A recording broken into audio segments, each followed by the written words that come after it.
mo sa tao nga iyang patiyon. Ang gahom sa kamatayon, Hebreano 2:14, niingon sa Apostol Pablo, gibugno ni Kristo na naog siya nagpagkataw, miambit sa dugo ug unod aron iyang buntugon ang gahom sa kamatayon nga mao ang yawa. Usahay natin sa subo, mapasangin lang nato ang Diyos, pero ang tinud anay, way Diyos nga naghimog tao ngayang patyon. Nga naman, pagbuhat sa Diyos sa tao, Isaiah 3:12, buhaton ko ang tao nga labing mahal kaysa sabi sa lunsay bulawan sa oper, pirti di ay natong mahal na mga igsoon.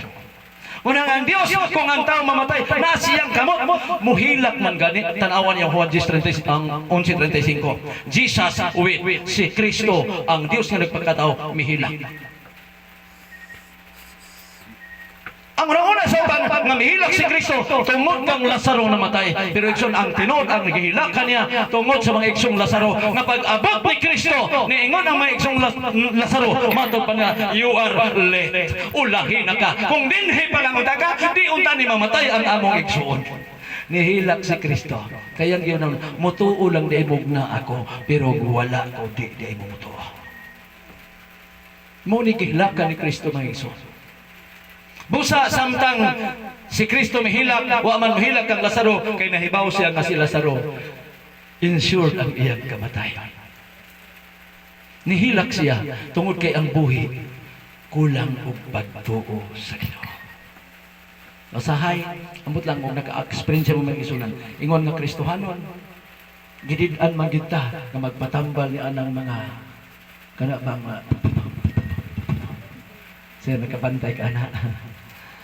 Dito ni Sinuligan, nasahin mi dito nagarana mi kadlaw ng kaigsunan. Pagkabuntag na niuli nami balay nga naagian nga pirting nindutang nga balay.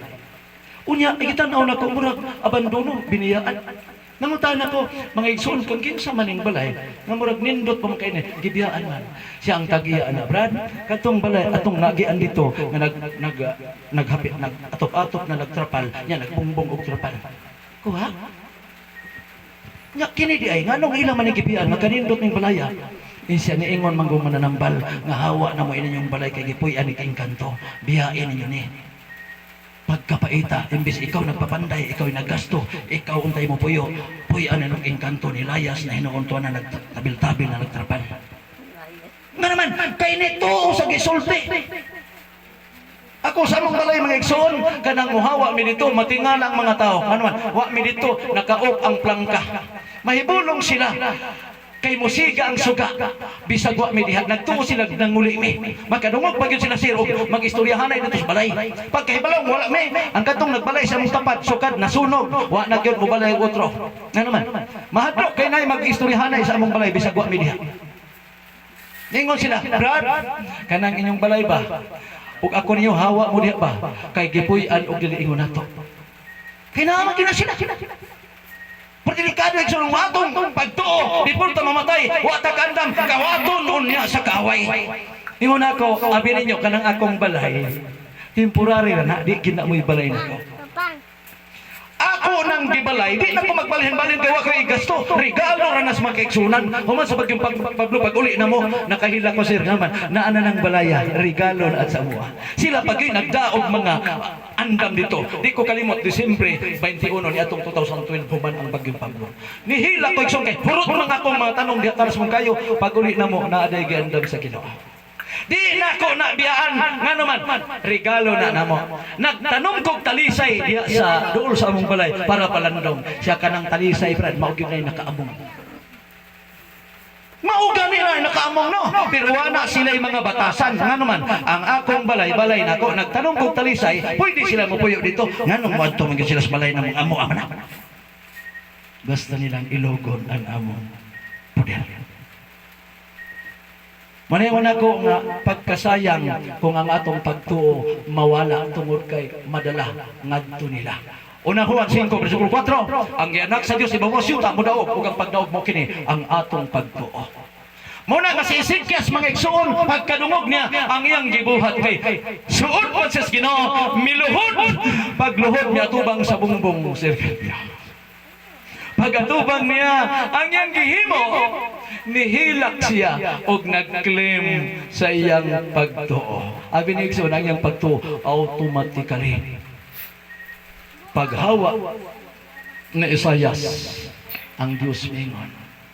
Isayas, balika si Ezekias og ingna na akong sumpayan og 15 katuig ang iyang kinabuhi. Kay nadungog ko ang iyang pag-ampo og ang iyang paghilak. Mato niya balita. Ay on this spot igsoon gisumpayan sa Ginoo. Ang atong pagkasuot sa Ginoo, dunay sampol nga sumpayan di kini atong kinabuhi. Lamang kung maandam ta sa atong pagkinabuhi samtang buhi pa ta. Og ang iyang gisaad dili lang kay kadto temporaryo nga sumpay kay Ezekias karon man gison, wala na, patay na. Pero gipakita lang sa Ginoo nga kaya niyang buhion ang tao. Manang sa Lazaro, wa mo hilak si Kristo sa pagkamatay ng Lazaro, gitagaan sila sampol. Pag-ingon ni Kristo, bangon Lazaro. Gipagawas niya. Ang mga taong nagkatawa ngayon nga pat nakadlaw baho na ay magawas pa na ni gawas mga igsoon. Kini mga ehemplo lamang nga kaya sa Dios nga iyang banhawon ang tao kung mamatay lamang naata sa insaktong pagpangandam. Ningon ang 38:1 ngadto sa 5 si Isayas, andama Hosea ang imong pamilya.